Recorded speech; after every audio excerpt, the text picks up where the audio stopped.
بسم اللہ الرحمن الرحیم۔ ناظرین، روزانہ نہار منہ 3 گرام خشخاش کھائیں، کھانسی دور ہو جائے گی۔ نہار منہ سیب دودھ کے ساتھ کھائیں، چہرے کی چھائیاں ختم ہو جائیں گی۔ سیب اور گاجر کا مربع سندل کے شربت کے ساتھ کھانا دل کے لیے بہت مفید ہے۔ ہر روز رات کو سرسوں کے تیل کے چند قطروں کی آنکھوں کے اوپر مالش کرنے سے نہ تو نظر کمزور ہوگی اور نہ ہی کبھی آنکھوں کی بیماری لاحق ہوگی۔ انجیر گرم دودھ میں ڈال کر پی لے یا دودھ میں بھیگی ہوئی انجیر کھا لے، جلد صاف اور چمکدار ہو جائے گی۔ پیاز کو کاٹ کر سونگھنے سے سر درد ختم ہو جاتا ہے۔ شہد میں چینی ملا کر لگانے سے ہونٹوں کا کالا پن دور ہوتا ہے۔ 1 مہینہ لگاتار کاجو کھانے سے بالوں کا جھڑنا رکتا ہے اور بال مضبوط بھی ہوتے ہیں۔ دودھ میں 1 چمچ سفید تل ملا کر کھائیں، ہڈیوں سے آواز آنا بند ہو جائے گی۔ رات کو سونے سے پہلے تھوڑا سا ناریل کا تیل لگائیں، چہرے کے داغ دھبے ختم ہو جائیں گے۔ یہ آپ کی اسکن کے لیے کافی فائدہ مند ہے۔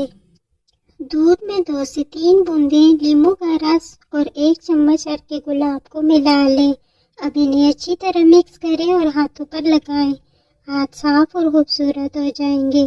سردیوں کے دنوں میں گڑ کھانے سے جوڑوں کے درد میں آرام ملتا ہے۔ کچا انڈا سر میں لگانے سے بالوں کی جڑیں مضبوط ہوتی ہیں۔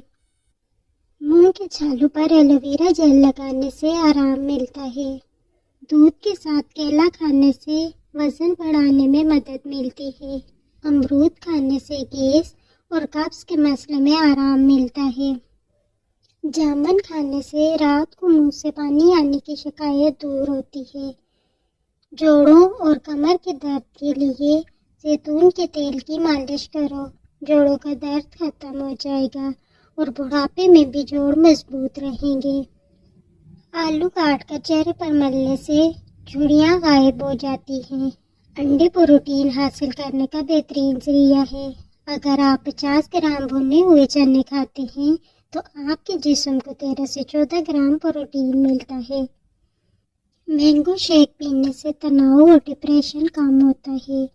لیموں کا زیادہ استعمال کرنے سے پتھری کی وجہ بن سکتا ہے۔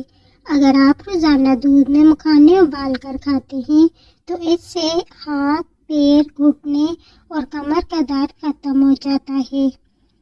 ہڈیاں مضبوط اور خون کی کمی دور ہو جاتی ہے۔ ناریل کھانے سے کولیسٹرول کو کم کیا جا سکتا ہے۔ ویڈیو کو لائک کریں، چینل کو سبسکرائب کریں اور کامنٹس میں اپنی رائے کا اظہار ضرور کریں۔ اگلی ویڈیو تک کے لیے اللہ حافظ۔